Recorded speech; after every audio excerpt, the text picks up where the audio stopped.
SiriusXM's POTUS presents a Libertarian Presidential Forum featuring the Libertarian presidential ticket, Governor Gary Johnson and Governor Bill Weld. Now from the National Constitution Center in Philadelphia, Pennsylvania, here's your host, Michael Smerconish. Ladies and gentlemen, Governors Johnson and Weld are in the house here at the National Constitution Center. What a privilege for me to have both of you. Thank you so much for being here. Well, privilege. Yeah, other way around. Thanks for the invite. Here's the issue of the day. Are you healthy?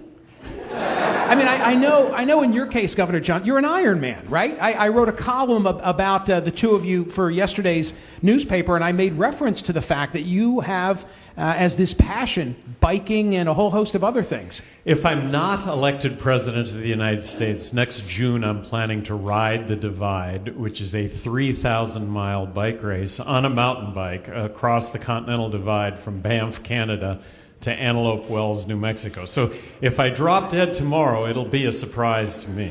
What's the greatest length you've ridden? The greatest length that I've ridden is I rode 485 miles in about 36 hours. It was the race across the West, and I had hot foot from the very beginning, and if for those listening that have experienced hot foot, it's just unbearable, but that happened on really pedal stroke one, and it just stayed with me the whole time. Governor Weld, I argued to this audience in the first hour of the program that if you're holding yourself out in search of the top or second position in the country, then it comes with the territory to make available your medical records and your tax records. Would you buy into that? Yeah, that'll probably be within the week for me. See, my secret to a long life of good health was to be a sufficiently lousy athlete in both high school and college so that my knees never gave out on me. You've seen the footage of that unfortunate stumble, and I wish her well, and I hope that she's healthy, and now you see that this has become, like everything else in the partisan divide in our country, the subject of great fodder. Any reaction to what you saw of Secretary Clinton's stumble at the 9/11 event yesterday? I'm just going to take it on fact that she does have pneumonia, and, subjecting yourself to running for President of the United States, I could see how that happens. I mean, this is a 12 o'clock, 5 till midnight every single day. This morning's 4 o'clock. This will be 4 till midnight every single day. I can tell you what Gary's first reaction on hearing the news was. We were standing in the kitchen of my house in Canton, Massachusetts. We were recording a TV show. And someone said, "Oh, Mrs. Clinton has just fallen and has this issue." And his first reaction was, "Oh my gosh, I hope she's okay." I'm not sure that would have been everybody's first reaction. Yeah, I'm convinced. Involved in this campaign. Hey, Governor, I'm convinced someone took his iPhone away the minute that this happened. No tweet. Right, because there was no tweet in the. Well, I share that sentiment. I hope that she's well, and I wish her Godspeed. Governor Johnson, you wrote recently for the Washington Post something that I think has great resonance about the place in which we're seated right now. You said that our founding fathers feared exactly what's become of these parties. Here from the National Constitution Center, tell everybody what you were referencing. Well, the fact that they never envisioned two parties, that two parties would, in fact, divide the country, and I think that it has. It was, and two parties. Parties were designed so that you would just end up with a couple of contestants as opposed to many seeking the office. Both Madison and Hamilton warned against the dangers of what they called faction in the Federalist Papers, and everyone just assumed in the first go-round. At the convention in Philadelphia in 1787 that George Washington, who attended the convention in full dress red satin uniform as commander-in-chief, that he would be the president. They never thought about contests even. There's a lot more at stake than just the future of Governors Johnson and Weld, right? I mean, we're at a crossroads, wouldn't you say? Well, the crossroads is that when people are going to register to vote right now, 50% of people that are going to register to vote right now are independent. Well, where is that representation? I mean, when you boil it down, Democrats and Republicans have to garner about 9% of the electorate to get those nominations. And it is not represented. There certainly needs to be a cutoff, because I think there are about 500 people that register to run for president every year. But we are the only third-party candidates on the ballot in all 50 states, which I think speaks volumes to the fact that there should be a consideration given to us. I'm going to get there in talking about the debates because my cards are on the table. I want both of you on that debate stage. I think it would be healthy for democracy to force the left and the right to defend their views against more nuanced, independent thinking. But allow me first to not assume that the audience, particularly listening across the country, is entirely familiar with Governors Johnson and Weld. You have a commercial that I just watched, and it's very pithy. It's very entertaining. Governor Johnson, you say, I cut taxes 14 times. I left $1 billion surplus without raising taxes. Governor Weld then comes on the screen and says, well, I cut taxes 21 times. I took unemployment from the highest among industrialized states to the lowest. And then you speak of a slogan of peace, prosperity, and freedom. What is it, I'll begin with you, Governor Johnson, what is it about your bio, your background, that you most want a nationwide audience to appreciate? Well, that I have been an entrepreneur my entire life, and I've lived my entire life by the golden rule. Do unto others as you would have others do unto you. Telling the truth. You don't have to remember anything. I think the one unforgivable in life is hypocrisy, saying one thing, doing another. Bill Weld and I are not those people. I went searching for some type of an ethical blemish about your record as governor in New Mexico, and I couldn't find anything. Well, it was pretty unentertaining in that regard. Certainly we had issues, but we dealt with them immediately. And when you tell the truth, that means that you acknowledge mistakes, and there's never a quicker way to deal with mistakes than first acknowledging them. Governor Weld, what do you want folks to know about your background and bio? Well, I think it's the fact that Gary and I were both two-term governors who came into office when our states were in tough economic and fiscal shape, and immediately turned that around, balanced the budget, cut taxes, cut spending, and the result was that the economies of our states improved. So when we say we can attack the budget and the national debt and the deficit in Washington, we've already proved that we can do that. And I like to say hope is not a plan. But we've already done what needs to be done in Washington, and what the two parties, the R party and the D party, who think they're entitled to a monopoly in the debates and in the election and otherwise, have not been able to come to grips with. Harvard undergrad, then Oxford, Harvard Law School. You were a United States attorney. You were recommended for that job by Rudy Giuliani. You went on to head the criminal division of the Justice Department, and as you've referenced, like Governor Johnson, a two-term governor. Am I right? Does your record at re-election still hold in Massachusetts as being the largest margin? 71%, yes. Only 71%. Only 71. As a Republican in Massachusetts. It sounds braggadocious, maybe, if the two of you say it, so I'll say it. More executive government leadership embodied in this libertarian ticket than any ticket I can think of in the modern era. Well, Bill did say it, but we were not wallflowers. I mean, we pushed this to the limit. We pushed this to the limit in states that were heavily Democratic, and by push to the limit, smaller government, that's what we pushed first and foremost. And I think because we both got reelected by bigger margins the second time than the first time, it just speaks volumes to the fact that people really do appreciate good stewardship of tax dollars. Bottom line, very frugal. I'm pledging to be the most frugal president of our lifetimes. That you can't, if you're not going to lead by example, you shouldn't be in the job. Which, by the way, is the way you lead your personal life. Am I right?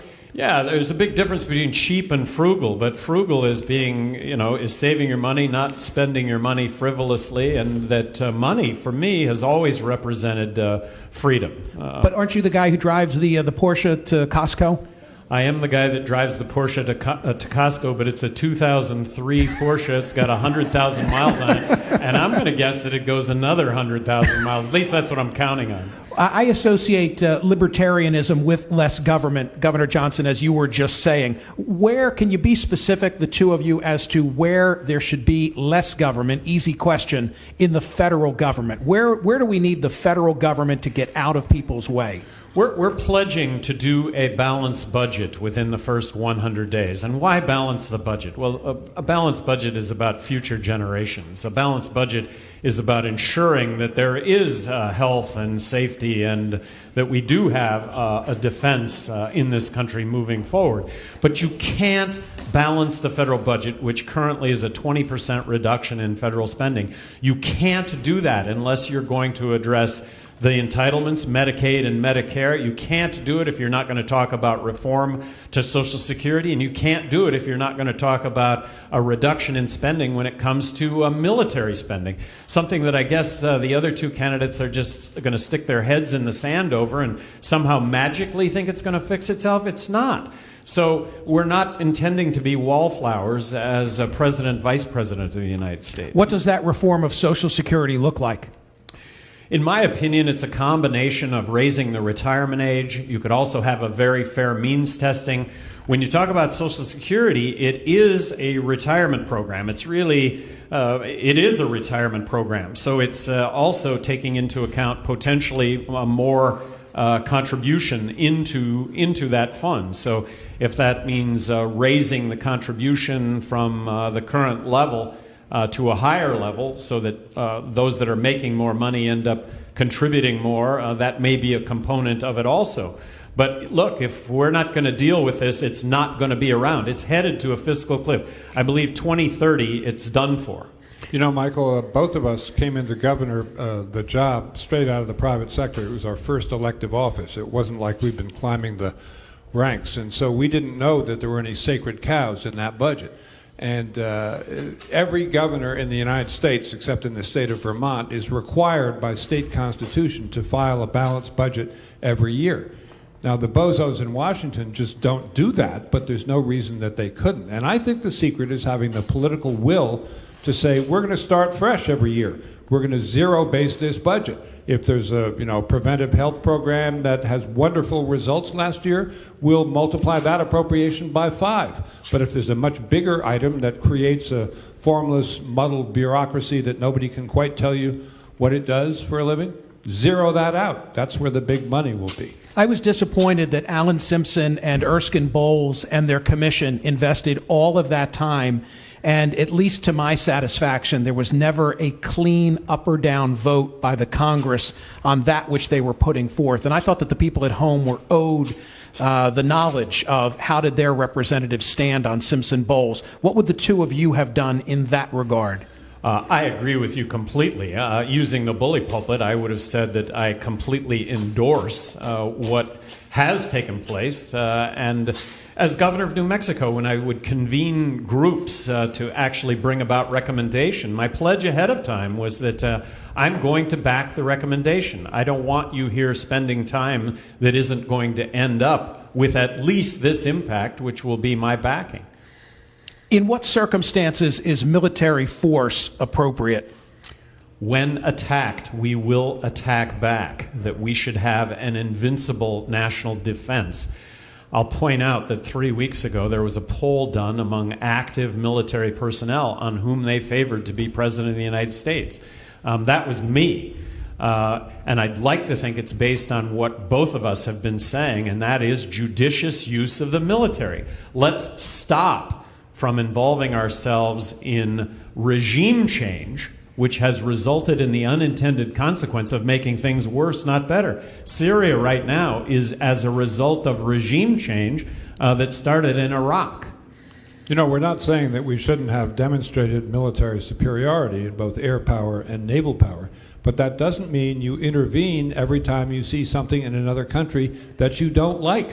And we're getting perilously close to that with this regime change in Libya and in Syria, and it can be a mess. We can't go into every country in the world where people are fighting with each other and we don't approve of what's going on there. And we're getting too close to that. Well, and it results in American blood on foreign soil. We should think long and hard before that. Governor Johnson, when you say if attacked, we'll fight back, if it's September 10, and we know what's coming. We're not waiting to be attacked, right? We're going to be preemptive. That's exactly, well, right. And you want somebody at the, so never say never, but what is an impending attack, Michael? And I would like to believe that if I were president of the United States, I would recognize that, and that I would be very transparent with the American people on what it is I was basing the information and the action to be taken on. You know, we know that ISIS, for example, is not a state. It's not a parastatal agency. It's just a group of people who are trying to kill us. And if they all got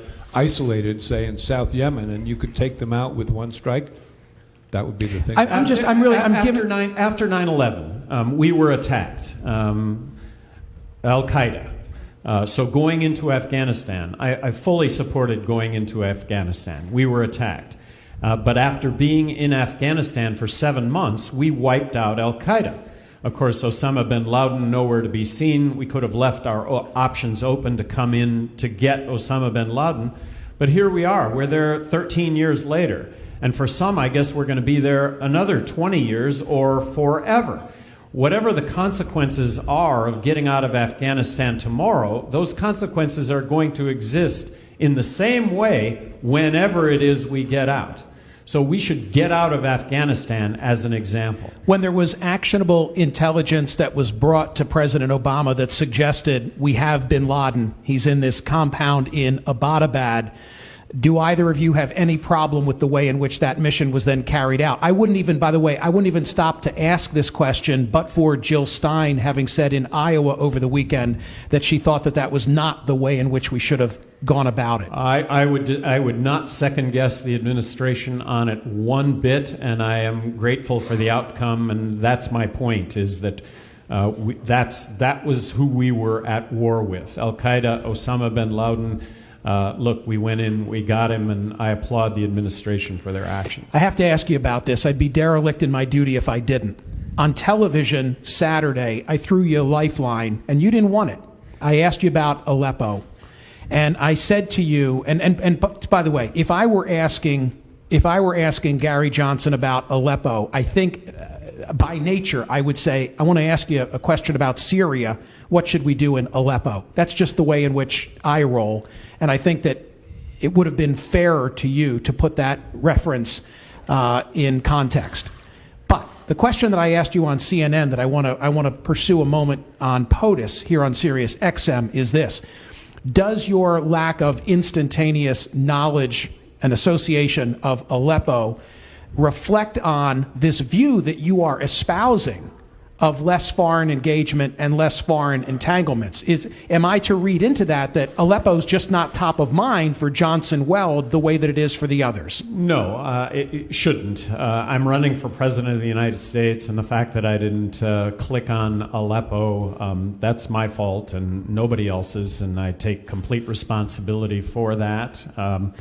No excuses. Anything, Governor Weld, you want to say on that issue? No, I just think Aleppo is a place name, and it got by Gary. I mean, I know it's been in the news, but he didn't realize that Mike Barnacle was asking about geography or Syria, to your earlier point. Okay, so let me be crystal clear. I want to talk about ISIS.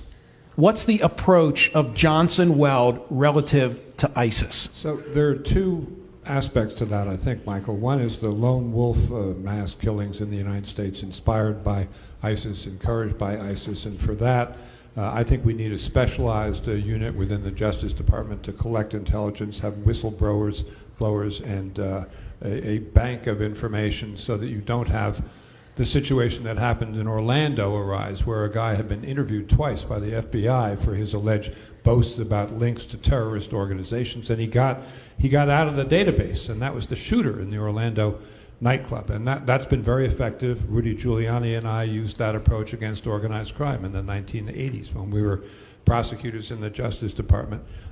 As for ISIS itself, I think I've already said, it's kind of war. And, if we catch them somewhere where they can be removed, I would remove them with a naval expeditionary force or airstrikes, whatever was required. But they're a real enemy. A pledge is that we don't, we don't, as a result of regime change, create another ISIS. And there will be a void created when we take out ISIS, and we're going to take out ISIS, but there will be a void. And of course, for all of us here, 2 years ago, we didn't even know what ISIS was. And ISIS arguably is as a result of us supporting regime change in Iraq, where you had all of Saddam's loyalists fleeing to Syria and actually making that a hotbed or a birthplace, if you will, for ISIS. And I hate to use wrong terms, but I think that categorizes what happened. Well, something that the two of you have said, and I hope I can articulate this clearly, but that has resonated with me, is this idea that we're not necessarily making ourselves safe every time our rote response is to open another base overseas. There's a trouble spot. Aha, here's what we'll do. We'll put more of our boots on the ground. And I can remember reading Michael Scheuer, who ran the bin Laden unit, the Alex station at the CIA, wrote a book based on original materials, the thought process and the writings of bin Laden. And I feel in retrospect, and I got caught up in this, that we were sold the bill of goods, that the bill of goods that we were sold was they hate us for our lap dances, they hate us for our Gap jeans and for our lattes, when in fact they hate us for what they perceive to be our expansion plans on the so-called Arabian Peninsula.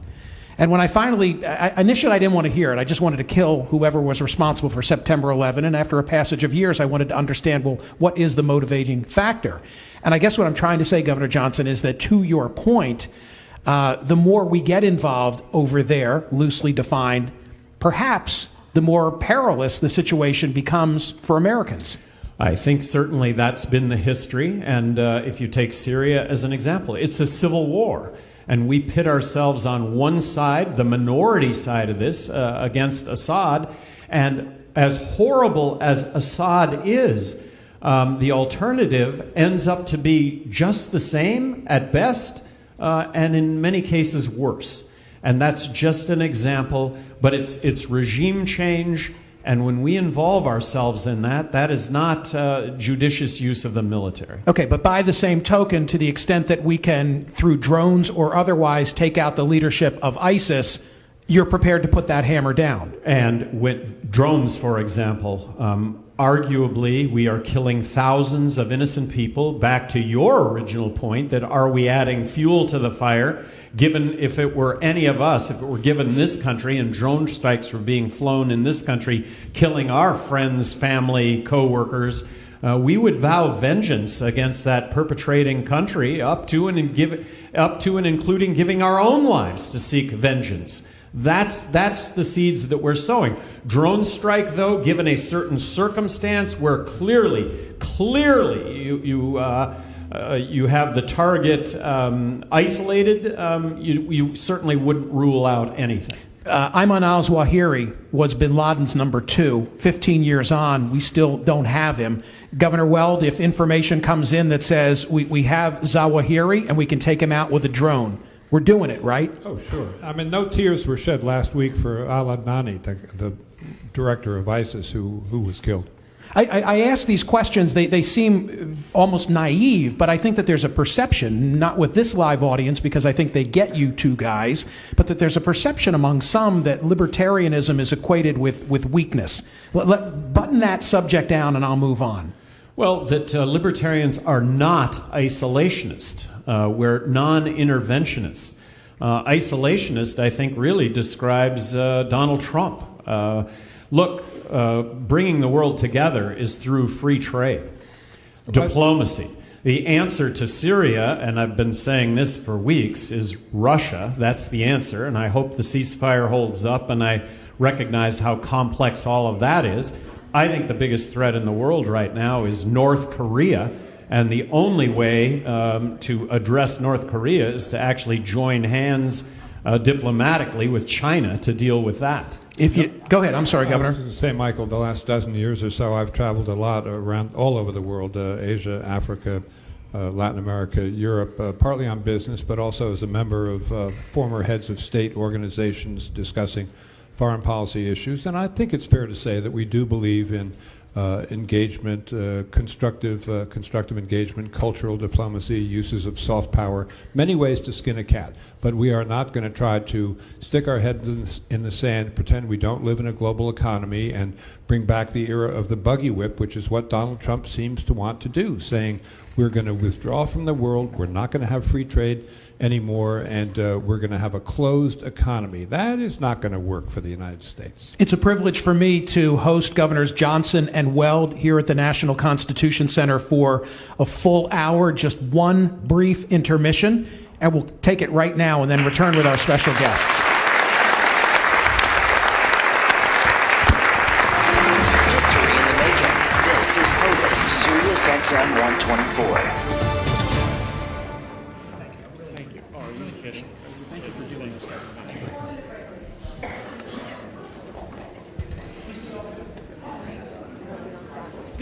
We're clear. The Republican Party has nominated Donald Trump, one of the leading conspiracy theorists in the country. The guy who believes climate change is a hoax. The President of the United States of America isn't an American, and vaccines cause autism. Therefore, I'm against Donald Trump. I support candidates who support science, reason, and not fiction and conspiracy theory. Stand up with me, Pete Dominic, at 9 a.m. East, 6 West, on Sirius XM Insight 121.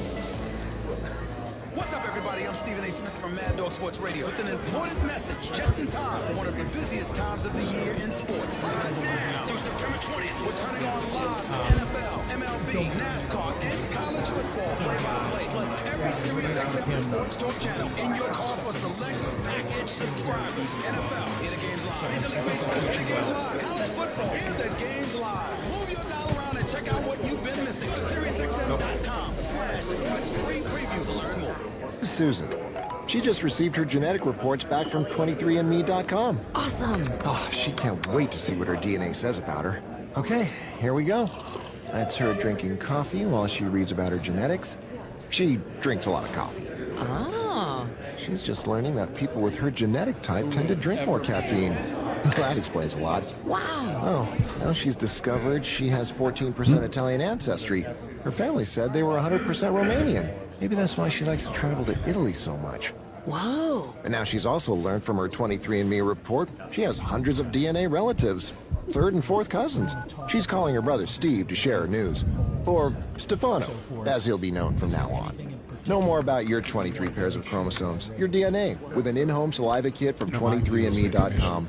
Learn more about you from ancestry, traits, and wellness reports. Order your DNA kit today at 23andMe.com. That's the number 23andMe.com. I've got a question for you about your financial future. Would you rather put your money in a bank and earn less than 1%, or be the bank's landlord and earn 6.5%? Now, of course, money in the bank is safe, while commercial real estate does have risks and is not guaranteed. How much time? The opportunity I want you to think of is the Rich Uncle's REIT. It's a real estate Minute investment 30. trust that Great. pools your money with other investors and then rents to creditworthy tenants like Walgreens or Dollar General, Chase Bank. It's a strategy used by the big boys to collect rent and then distribute cash to investors each month, and now it's being made available to you. You're wondering, where does this idea come from? Rich Uncles was started by the chair of the largest real estate services and investment firm in the world. And now you get to invest right alongside it. 1 minute. If only you go to the website and check out Rich Uncles REIT, a Reg A Tier 2 offering, and see it for yourself. Go to the website, look at the portfolio. Yeah. I think you'll be impressed. I sure will. If only the host would ask a question that would allow them to say that. RichUncles.com or call this number. 30 seconds, Michael. Thank you, Tommy. Do it right now. 855 Sounding good down there. Uncles. Rich Uncles REIT is seeking indications of interest concerning its Reg A Tier 2 securities offer. Any indications of interest involves no obligation or commitment of any kind. No money or other consideration is being solicited, and if sent in response will not be accepted. No sales will be made or commitments to purchase accepted until the offering statement is qualified. This media outlet is being paid under $2,000 by Rich Uncles for this single message. How long will you sit at work today? 8 hours? 10 hours? Sitting all day isn't just uncomfortable, it can be unhealthy. Fortunately, Veridesk gives you the freedom to work sitting or standing, which can help reduce back pain. Veridesk comes fully assembled.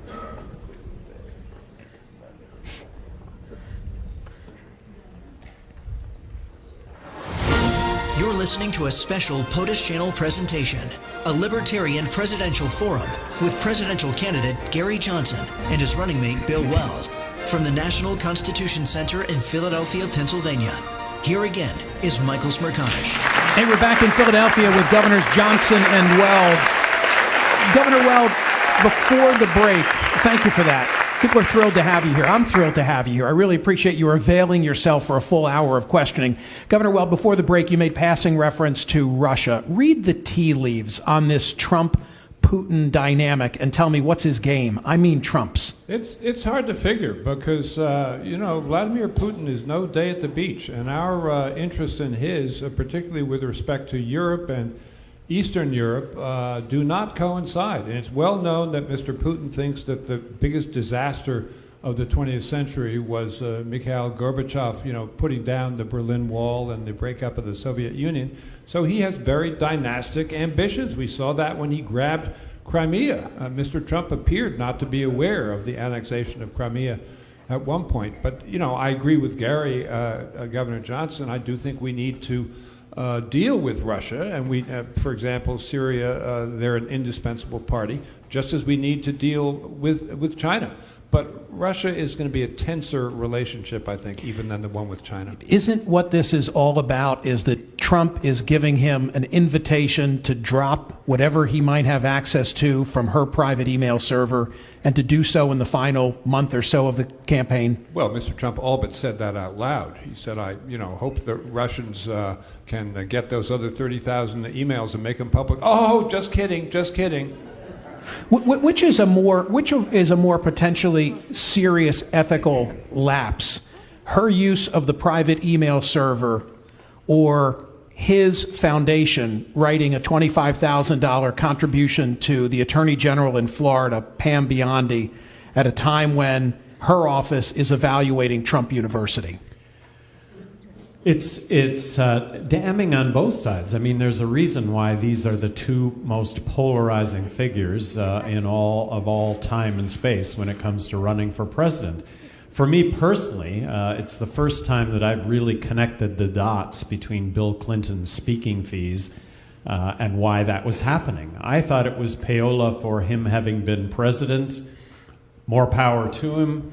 Come to find out, really, it's speaking fees, and then the next day an agreement signed with the State Department that somehow gave preference to those that were paying the speaking fees.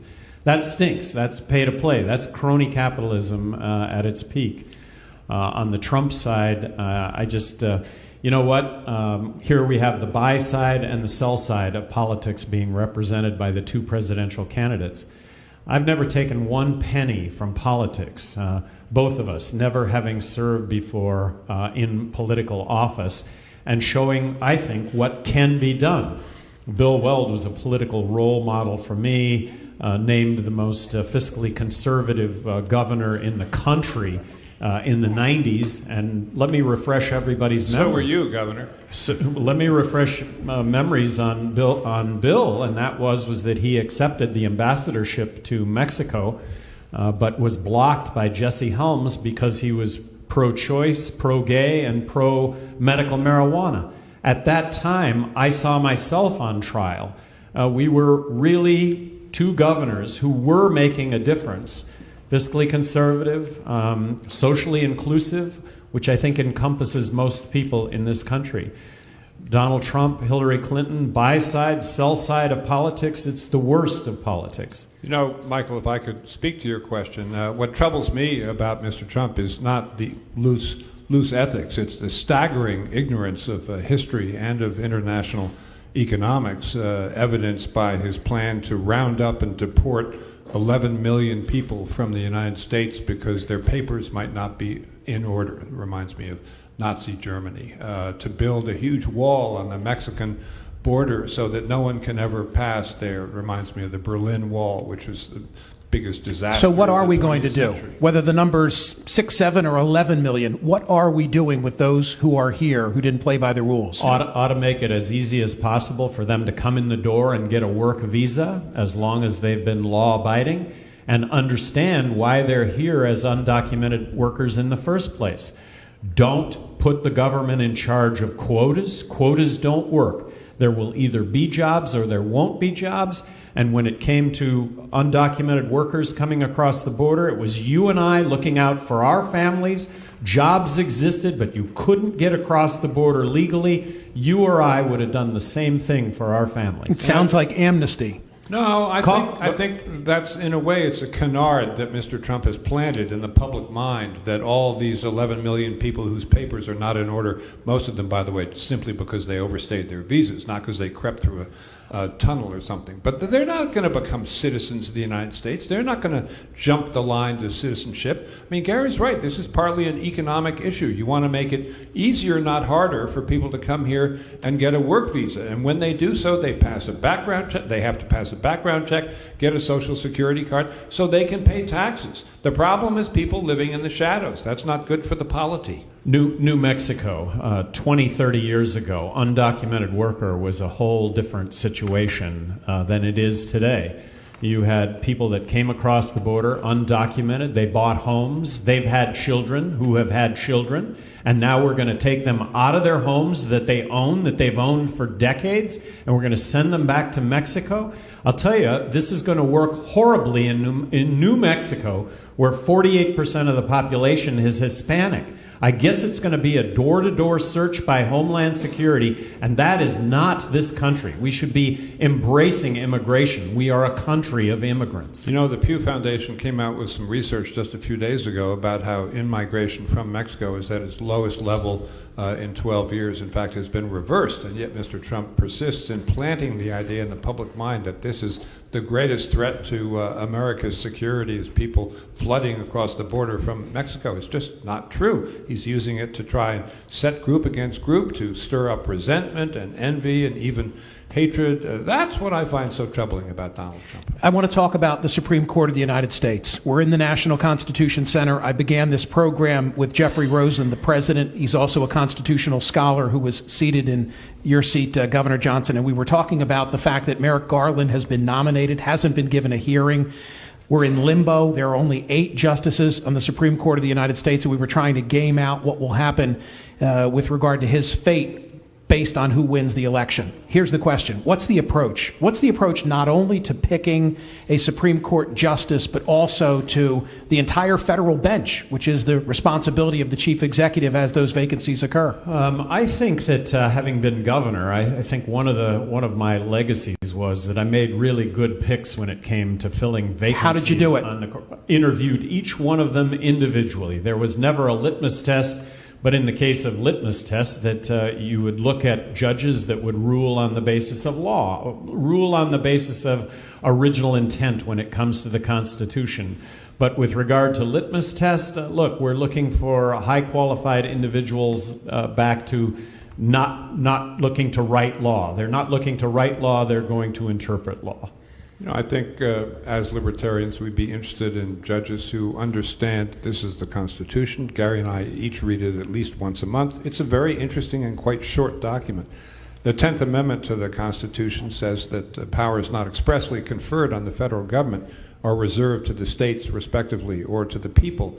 That doctrine has fallen into disuse, and we think it could stand to have some breath put back into it. I often say that my job is to answer telephones for a living because I spend 3 hours here every day on the POTUS channel on Sirius XM, and I field telephone calls from folks like are in this room and from indeed all across the country.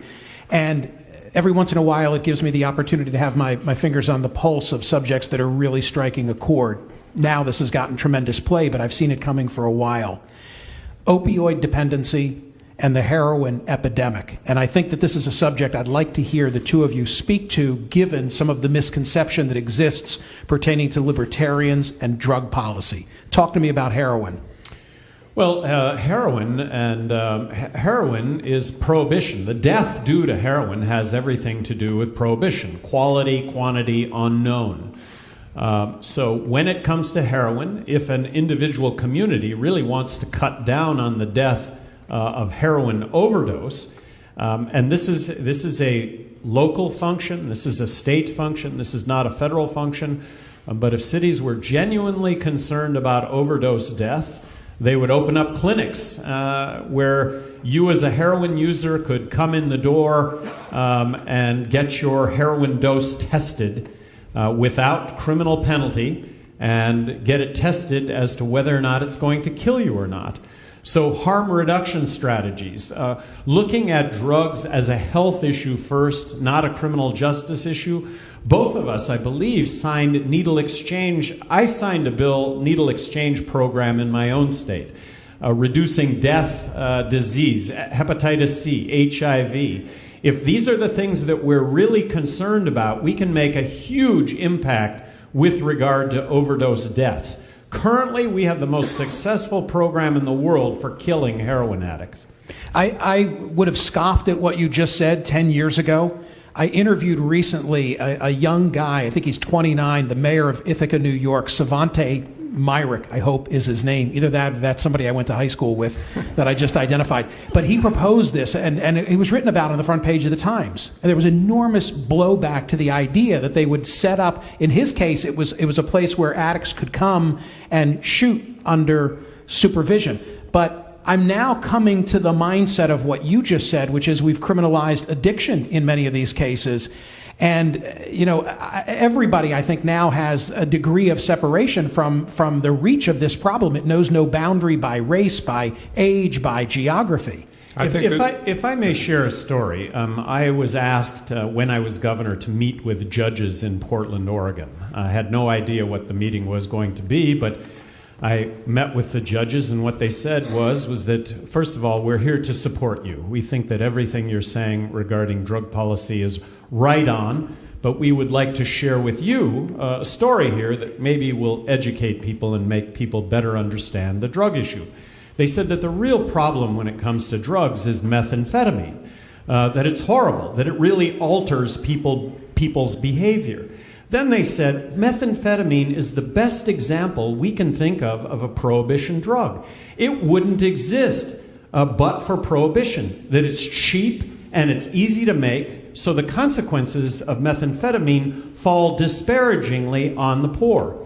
They said, this is judges now in Portland, Oregon, they said, we're not suggesting the following, but if cocaine were legal, these people would be using cocaine instead of methamphetamine without the negative behavioral consequence. And we're not suggesting that. Well, let's just shift for a second to cocaine. All right, cocaine does not have the negative behavioral consequence, but cocaine literally puts holes in your heart. I mean, there are people that use cocaine the first time and die from a heart attack, and the stereotypical cocaine user dies of a heart attack when they're 50 years old from sustained use. It's Whitney Houston. But that is truth. That's honesty. Would people genuinely use cocaine if they knew that they were going to die of a heart attack? Yeah, a lot of people would, but a lot of people wouldn't. Are you unsettled by anything that he says on this issue? No, not at all. I mean, I used to be a hard bar prosecutor and still have perhaps an element of that about me, but I've come to think that addiction has to be treated as a public health emergency and not as a criminal justice matter. We both support striking marijuana from the list of Class 1 substances in Washington, D.C. That would just give the treatment of marijuana in terms of legalization back to the states, and I'm all in favor of that. On opioid, which is your first question, a lot of the deaths there are from OxyContin and perfectly legal prescription drugs. So my successor in Massachusetts, a very able moderate Republican named Charlie Baker, convened all kinds of task forces, and he brought in the medical community and the doctors, and the Doctors Association said, okay, we'll agree on restrictions on prescribing these things. When someone comes in and says, I have the sniffles, we're not going to say, okay, here's 60 days supply of OxyContin, or pick your painkiller. So there's plenty of places to look for solutions. There's a subject of veterans treatment courts. I don't know if you're familiar with what they've done within the judiciary, but such is the problem that we have with returning soldiers who came home with an injury and an opioid addiction. Then they get shut off from the internist or the family practitioner, and they turned to heroin as a cheap alternative. That so many have gotten entangled in the judiciary system that now the legal system has created a special means of dealing with them, which I think is a good move and a brilliant strategy. I'm mindful of the clock. I want to talk politics. I want to talk about why we're here. Why are we here? Are we here because you're going to get to 270? Are we here because you're laying down a marker for the future, that we've had enough of the partisan divide? Lay it out for me, Gary. Tell me where we're going. Neither of us are here. We're believing that we can still win this race. And by can still, we've always believed that from the very start. And it does start with the fact that Trump and Clinton are so polarizing. But it's also the belief that we will be in the presidential debates. And if we're in the presidential debates, currently 70% of America doesn't even know who we are. Well, if 70% of America doesn't know who we are and we're polling at 13%, that bodes really well for being in the presidential debates and known by 100% of people, where at that point, look, going into the election, going into the second or third presidential debate, we could well be at 25%, and we would have gone from 5% to 25%. Bill points this out all the time. We'd have gone from 5% to 25%. They would have gone from 45% to 35%. Which one of those three candidates do you want to be? You want to be the one with the momentum, and we believe that we still can we have the momentum now. Whether or not it gets recognized, whether or not it ends up winning the election remains to be seen. But there's an opportunity to do that. The reason we think we really do have a shot at winning the whole thing is that we represent a mix of policy views that's shared by 60% of the people in the United States. And if we get to have very high name recognition and understanding of our platform, whether through the debates or through other means, folks are going to go for a team that is very experienced and is fiscally responsible and socially inclusive. The majority of the United States, they're not buying this stuff that the Republicans are saying about you have to, be mean to gays, boo on minorities. We're not going to answer the question, do Black Lives Matter? And they're not buying, I don't think, the Democrats' promises that everything is going to be free. People are smart. Taxpayers and people who, balance their checkbooks are smart. And they understand that there's no such thing as government money. There's only taxpayers' money. And we're not two wallflowers. People do want change, but we were not wallflowers in our offices held. We pushed the limits, and people do want the limits pushed, and our pledge is we will push those limits. And I am talking about being fiscally conservative, smaller government, but we're also talking about civil liberties. We're also talking about always coming down on the side of people being able to make their own choices in their own lives, as long as those choices don't adversely affect others. And I think significant to that third leg of the stool is skeptical when it comes to our foreign policy that has made the world a less safe place. Let me pursue one aspect of this issue of the big picture for Governors Johnson and Weld. First of all, the latest polling data that I've seen, just to underscore that you are impacting this race, you're at 15 in North Carolina, you're at 14 in Ohio. NBC News Marist came out, Wall Street Journal over the weekend, for Arizona, Georgia, and Nevada. Arizona, you're at 10%, Nevada 8%, New Hampshire at 15%. I'm leaving one out, and it's not intentional on my part. There was a letter to the editor in the Times that I cut in August in the hope that someday I would have the two of you in front of me and I would get to say this, because I think that Susan speaks for many who call my program on a day-to-day basis. To the editor, in this election, the democratic process appears to have failed us. With every passing day, it's more apparent that Donald Trump is unfit to be president because of his hate-filled rhetoric and unrealistic policies. In these troubling times, we do not need more polarization, and we certainly don't need a bully. I'm a lifelong Democrat, and I really want to support Hillary, but I'm finding it harder and harder. While Republicans are blowing the use of her personal email server way out of proportion, it does point to a flagrant disregard for playing by the rules. So this leaves me with a very big problem. Whom am I going to vote for in November? Under no circumstances will I vote for Mr. Trump. Mrs. Clinton leaves a very bad taste in my mouth. Voting for the Libertarian candidate, Gary Johnson, just hands the election to one of the two major party candidates. I hear that a lot. Respond to that mindset. A wasted vote. That's what she's talking Correct. about. A wasted vote is voting for somebody you don't believe in. Vote for who you believe in, and that's how you change things. And right now, that is the pitch. Get close to the election. I think this dialogue might change, might whiplash just days before the election, and that will be, are you going to waste your vote on Clinton, or are you going to waste your vote on Trump?